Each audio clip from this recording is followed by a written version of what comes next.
Pour l'évangéliste Matthieu, Jésus est né à Bethléem, et comme Luc, il précise de Judée.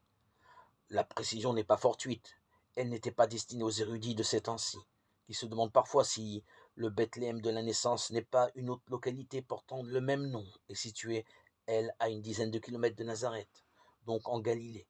Ce qu'il s'agit de prouver pour Luc et Matthieu, qui, puisqu'ils ont tenu à le préciser, connaissaient l'existence de l'autre Bethléem, c'est que la naissance de Jésus accomplissait ainsi les promesses faites par Dieu à Israël.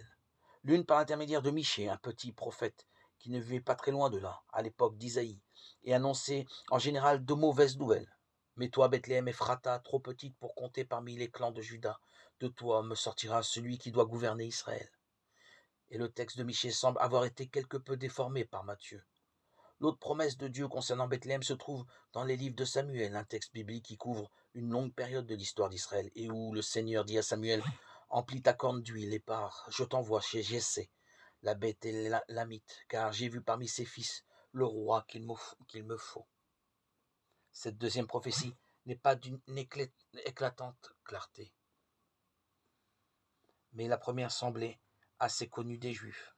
Un passage de l'évangile de Jean, qui pourtant ne fait aucune mention de la naissance de Jésus à Bethléem, semble le confirmer.